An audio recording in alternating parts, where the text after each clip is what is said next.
Yo, what up guys, I'm Sammy and welcome back to the Soul Drop, and this is my performance review of the Serious Player Only Game 1 low. So this is the low version of the regular Game 1 mid, I guess.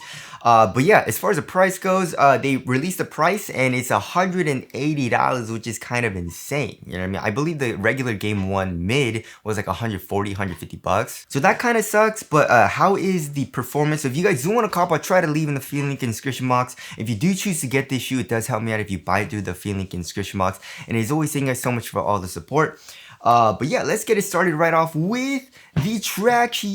So as far as the traction pattern goes, they did update the traction pattern. We do have this kind of like cross or plus design going throughout the entire outsole, and then we can see their logo here in the middle of the outsole as well, right? And also this is not rubber, which is amazing because rubber can be, not as good as, some of the other outsole compounds that companies are starting to use, especially Chinese companies, right? But yeah, they are calling it the SPS Ultralight Polyurethane Resin outsole. So pretty much polyurethane outsole. So polyurethane is pretty much plastic, right? But then obviously they, engineered it so that it has way better durability than rubber, which it does. And also the bite is freaking insane, just like the Easy One, right? So if you're playing on a clean court, you're gonna have amazingly hard stops, just like the Curry flows. I mean, my feet were hurting a little bit because it's such good traction. Just like the Easy One, just like the Curry flows, just like the Joker ones with the RPU, the rigid polyurethane, you know what I mean? A lot of companies are starting to use it, like the GCU as well. But anyways, yeah, if you're playing on a clean court, you're gonna have an amazingly freaking hard stop. One of the hardest stops that you can get right now, which is amazing, right? Also, this shoe doesn't really squeak too much, which kind of sucks. It squeaks a little bit. You know what I mean? When I was playing on a super clean court, it started to squeak just a tiny bit, but not super duper squeaky. So that's a little bit of a bummer because I like to have a nice squeak in my hoop shoes, which of course has nothing to do with performance, but there's that. And as far as the dust performance goes too, it has really good dust performance. It picks up very minimal dust. And if it does pick up dust, it's a very, very easy wipe, right? So if you're playing on a slightly dusty court, it bites through that dust really, really well, and you're still not really gonna have to wipe, right? Once you start playing on like a moderately dusty court to like a really dusty court, it's still not affected by dust too much, but then if there is a lot of dust, you just do a very easy wipe and you're good to go, and you have really, really nice stops again. So yeah, dust performance is very, very good in the shoe. And also for durability, I mean, it should be fine. The grooves are pretty, I wish it was a little bit thicker, you know what I mean? Or not thicker, I wish it was a little bit deeper, but it is thick, and also this compound that they're using is pretty hard, so I feel like it'll be pretty good for outdoor use, but take that with a grain of salt. I haven't played with these on outdoor. I don't really play on outdoor court, you know what I mean? So yeah, the outsole durability seems pretty good. So yeah, the traction I was very, very impressed with, right? And now moving on to the heel to toe transition, also very, very smooth, which is unlike drop-in midsoles, right? So shoes with drop-in midsoles, they usually cover the outside of the shoe with plastic or rubber, and it's really, really clunky and really stiff here in the heel, which I usually don't like. Especially when you're doing heel dominant strides down the court, you're doing like a fast break or something, and you're doing these types of movements, it feels clunky, right? But with this shoe, you have an actual like outside midsole, you know what I mean? And this is actually also another layer of cushion that you have for better impact protection, better cushion. But anyways, we'll get to that, right? So yeah, it has a nice bit of compression and it's soft, so it feels very smooth, and you have also a nice curved shape, you know what I mean? That feels nice in the heel. We got a crazy curved shape here in the forefoot as well, so that feels very, very smooth just from the shape, right? But also we have a good amount of forefoot flex. It's pretty easy to flex, but it's not as easy as a lot of the other shoes that have a drop-in midsole, like the Peak Tai Chi Supreme. That shoe's super duper flexible, you know what I mean?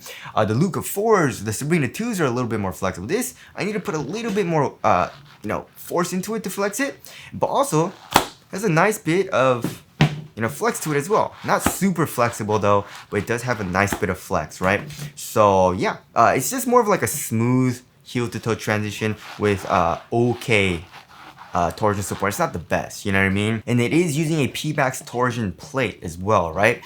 So there's a heel to toe transition. Moving on to the cushioning setup. The cushioning setup is super duper nice, and it is very, very soft, right? So it is using their brand new Quick 2.0 drop-in midsole, right? So it's, first of all, it has arch support. So if you want a little bit more of arch support, it does raise here a little bit So you get a little bit more arch support. First of all, this is just EVA. It's a stiffer foam than this foam, right? So this white foam is an ATPU foam, right? So it's very, very soft and has a good amount of compression. So when you're running down the court, it's super duper soft. It has a nice bit of bounce as well.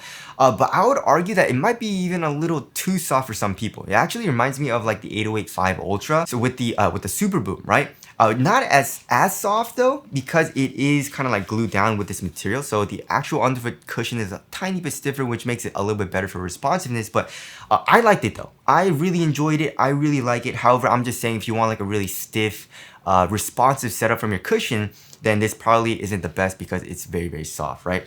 You do have a pretty good core feel. It's not the best because, first of all, this drop-in midsole is really thin though. It's really thin, which is good. It gives you really good, you know, core feel. However, like I said before, we have this midsole as well, right? So they are saying this is just an ultralight full-length EVA foam, right? So you got that. It's very, very thin, as you guys can see. So combining this and this, the core feel isn't the best, but it's also not terrible. I would say it's around average, right? But you get really nice cushion, really nice impact protection as well because you get extra cushion underneath this drop-in, right? So when you're doing hard landings, even hard heel strikes, I had no issues. My foot really didn't feel the ground at all. My feet didn't hurt at all either.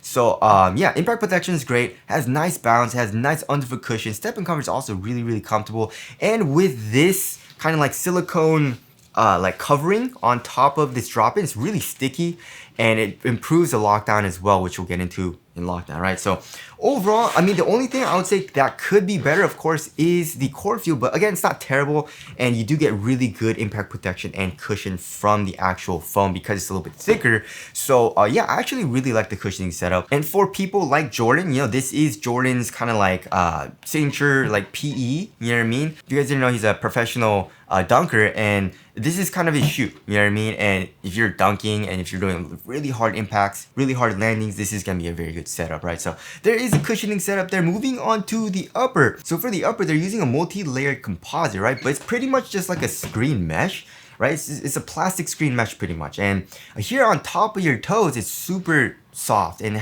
has a nice bit of stretch to it as well, which isn't the most supportive feeling, which we'll get into, right? Around the tip of the toe, we actually have like an overlay, right? It's just this kind of like plastic material, which does stiffen it up a little bit as well, give you a little bit more support and durability. And we can see some underlaying and also overlaying materials as well here on the sides, here in the midfoot, right? So here in the toe box, it's super freaking soft, like really freaking soft, very, very comfortable, but I would say it lacks a little bit of support even for me, right? Again, which we'll get into. But yeah, it's a very minimal feeling upper and also very good for ventilation. We're pretty much going throughout the entire upper, right? Also for the tongue, we have pretty much zero padding. It's a very minimal tongue. It's also a half booty construction tongue, giving you a better overall one-to-one fit. And also here in the midfoot, we have these two eyelets that are connected to straps that go underneath this material a little bit. So you get a little bit more support, a little bit more lockdown from that as well. And then also here in the ankle area, we have pretty much zero padding. It's very, very minimal, you know what I mean? And also we'll get into heel lockdown as well, but it wasn't the greatest, right? So I guess it has to do with a little bit of the fit too, but the overall material, I would say if you like a really thin, very minimal feeling upper with very good ventilation, then you're gonna like it, right? As far as the quality goes, I would say it does feel a little bit cheap though, because it does feel a little bit plasticky, but overall it does feel nice on foot. However, if you're looking for support, this shoe, overall shoe also isn't the most supportive feeling, you know what I mean? So there is the material there. And now moving on to the fit. So I went up half a size and it fits nice for me, right? So pretty much all my Player 1 Pluses, you know, I do have a little bit of an issue right over here. So with my pinky toe, it really jams it when I go true to size. So I have to go up half a size, but it's a tiny bit long, you know what I mean? So if you know what size you are in like the Player 1 Plus, stuff like that, you know, the easy one, they should be fine going the exact same size because it's the exact same, like they're probably using the exact same last, you know what I mean? But yeah, anyways, if you have a very skinny foot, and then you should be fine going true to size, however, you know what I mean? But also another thing that I love about all their shoes from Serious Player Only is that the one eyelet goes a little bit more into the forefoot, right? So if you look at a regular shoe, all shoes pretty much are like this, you know what I mean? But then with the Serious Player Only, you can see an extra eyelet that goes down a little bit more, so you can have a little bit more customization, right? And a little bit more tightness here on top of your foot, which is you usually don't get, you know what I mean? So you can tighten the fit here, so I don't really mind the extra kind of length here as much, but again, we'll get into the support, which it was a little bit of an issue, right? So yeah, as far as width goes as well, it's weird because right here it's kind of wide, but then right when you get into the pinky toe, it gets really narrow for me, right? So for most people, I feel like if you have like a normal size foot, maybe go up half a size, unless you know what size you want in like the Player 1 Plus. And if you have a wide foot, probably go up half a size. And if you have a skinny foot, should be fine going true to size, right? So there is the fit there. Moving on to the support and lockdown, right? So support and lockdown, for lateral containment, I was good to go, right? So first of all, you have the drop-in midsole with the raised sidewall, right? So that's your first protection from, you know, your foot coming out of the footbed, right? When you're doing lateral movements. And also here on the outside of the outside of the shoe isn't as supportive, right? Especially here in the forefoot, but it has a little bit of some, you know? But we also have this plastic piece, right? Coming up, acting as a sidewall, kind of in the midfoot, and then the internal TPU heel counter. So yeah, my foot wasn't coming out of the footbed at all. You know, doing hard crossovers, doing hard step backs and stuff like that. I had no issues with that. However, my foot was definitely moving inside of the shoe, right?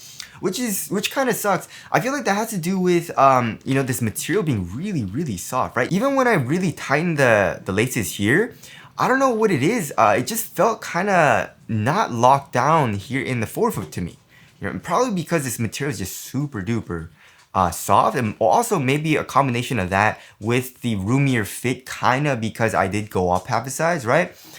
So yeah, that kind of sucked. Again, it wasn't terrible, but also combining that with the cushion being super duper soft, I just didn't feel super responsive when I was playing, right? So for example, when I'm playing in like, you know, a shoe that has a lot of support, like the AE1 or something like that, my foot's not moving at all. It has really good lockdown, and I just felt super kind of like contained into the shoe, right? But with this shoe, with the cushion being very soft and the upper being very soft and kind of borderline stretchy, all that combined, I just didn't feel super responsive, you know what I mean? So the lockdown wasn't the best, you know?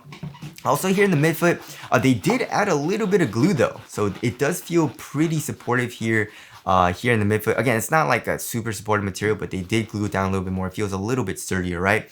But also, another thing that kind of bothered me is the heel lockdown, right? So it's not like my heel was moving up and down, but then I feel like, you know, with the lack of padding here in the back of the shoe, and also just how freaking wide this shoe is. Like, look at this. Here in the ankle area, it's kind of like, it's a pretty large, like, frame here, you know what I mean? So my heel was moving inside of the shoe just a tiny bit, like sideways and stuff like that, you know what I mean? So yeah, overall lockdown for the heel also wasn't the best for me, you know what I mean? Maybe it might be a little bit better if I went true to size, but again, I can't really do that because of the my pinky toes. So yeah, I did experience a little bit of that when I was playing, you know what I mean? Of course, lateral stability is good, you know, it's a very wide base.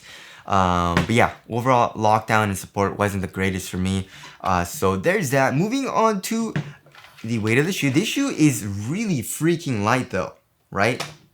Comes in at 9.85 ounces. Insanely freaking light. Next shoe, 10 ounces, right? So there's not a whole lot of shoes that go into, actually this is the only shoe that goes into the 9-ounce range, right? So all the other super duper lightweight shoes, like the top 5 lightest shoes that you can get right now are all in the 10-ounce range, besides the Ultralight 2025, which is in the 8-ounce range, right? So this is the second lightest hoop shoe that I've weighed for the past couple years, and it feels freaking light, guys. Like the upper, very lightweight. The overall shoe is extremely lightweight. The upper is super minimal too. And also I felt very responsive because of the traction. However, because of, you know, the softer cushion and also like the softer and kind of like stretchier material, I kind of like evened it out a little bit, and I didn't feel super responsive because of that, right? So again, traction's amazing, but because of the cushion and upper, I felt a little bit slower than I could have, you know, comparing to shoes that are like super duper supportive and have really good lockdown, right? So yeah, if you're a guard, I feel like you'll like this, but it's not the most supportive feeling shoe that I've played in, right? So there is the weight there. Moving on to the ventilation, amazing. You have a lot of airflow through this material. It's super duper thin as well. There's not a whole lot of padding on the tongue as well. So ventilation is very good. And now moving on to the aesthetics, I like it. I don't really like how the mesh material looks though. It looks a little bit cheap to me, you know what I mean? I like how the Game 1 mid looks a little bit better for the upper, but I do like the overall design though. The overall design does look pretty good. This overall colorway looks pretty good as well. So tell us what you guys think of the aesthetics down in the comment section below. So yeah, wrapping things up, yeah, I definitely wish the upper was a little bit better, you know, or they used a different material, or they made it a little bit like more supportive, maybe add some underlays, glue it down just a tiny bit more, just from my personal experience, you know what I mean? And if that was better, then I wouldn't mind the softer cushion, again, because I like that softer cushion feel with a little bit of extra bounce, you know? That's the only thing. And also the heel, I wish it was a little bit more like squeezed in so that my heel wouldn't move around inside of the shoe as much either. So yeah, that was a little bit of an issue with that, you know what I mean, like the lockdown. But other than that, it's a really, really nice shoe, right? The overall cushion, very nice. The traction is amazing. I love how thin the upper is. I love how lightweight the overall shoe is. Just, you know, the lockdown was a little bit of an issue, right? So if you are a guard and you want a crazy amount of lockdown, then you're probably not going to like this shoe. But if you want something like soft and you don't really mind that, then you'll definitely enjoy this shoe, you know what I mean? If you're a bigger dude, probably not the best. Just get the Game 1 mid. It's a lot stiffer, a lot more supportive. This is more for like guards, you know what I mean? So yeah, that about concludes my performance review of the Serious Player Only Game 1 Low. Again, if you guys do want to cop a, try to leave in the feed link in the description box. But that's it. Thanks for watching, and I'll see you guys in the next one.